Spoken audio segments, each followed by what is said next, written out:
आप सब अभी अभी साजबाज के माध्यम से लारा से सेवा लेनी है। हमने के सुमिरन वंदना कर चलब जाओ ओ हमाई के दरबार में चलब जा जनमाई के कृपा दृष्टि होला तो गवैया बजवैया गावेले बजावेले विद्यार्थी लोग पढ़ेला लिखेला तो ही माई से को भक्त कहले का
तो भव के विभव के पराभव के प्रसव के तू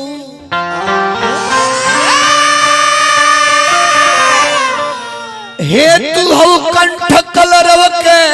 हे माई ऋषि महर्षि के टाकल अनुभव के तू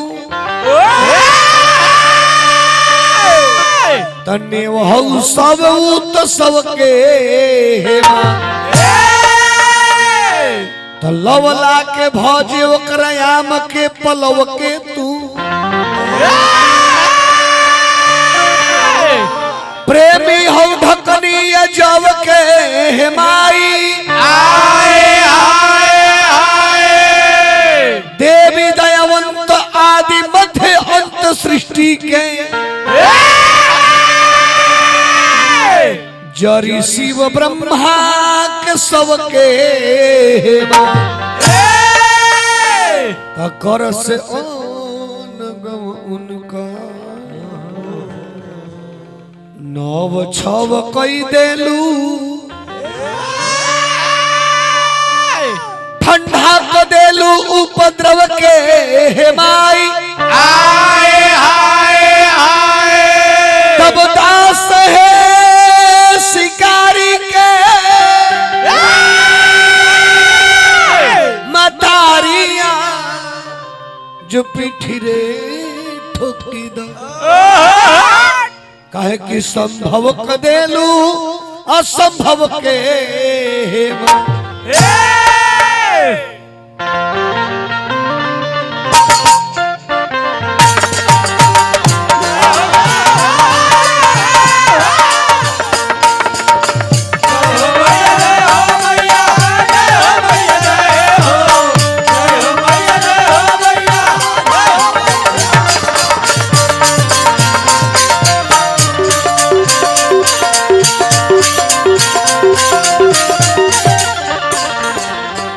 भक्त हुई माई से बोले कि माई हेलो तनी मेन के लेवल में बढ़ा के रखी ऑपरेटर जी भाई मेन के लेवल और हाई मॉनिटर में बढ़ा के रखो रिटर्निंग मिलो हेलो आ तनी ट्रेवल बना के रखो हेलो हेलो हेलो मिला के सिटी भी मत मारे शारदे मैया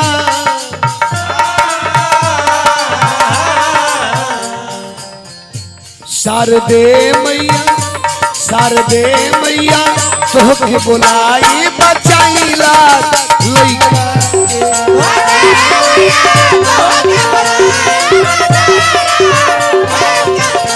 शारदे मैया तोहके बुलाई बचाईला लइका के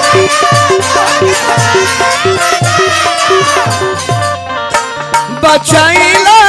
लइका लइका के तू ना आईबू तो दोसर के आई बचाईला लइका के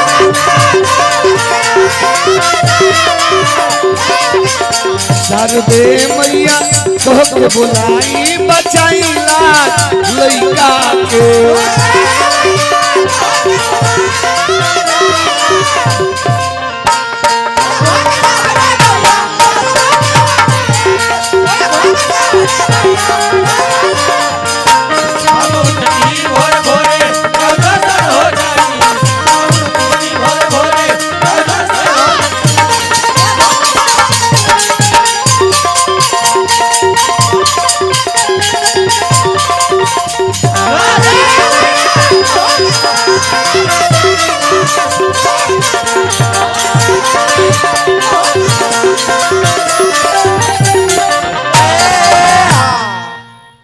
बड़ा सुंदर धुन बजा दिल मास्टर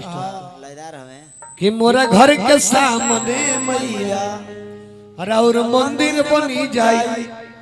हम उठती भोरे भोरे और दर्शन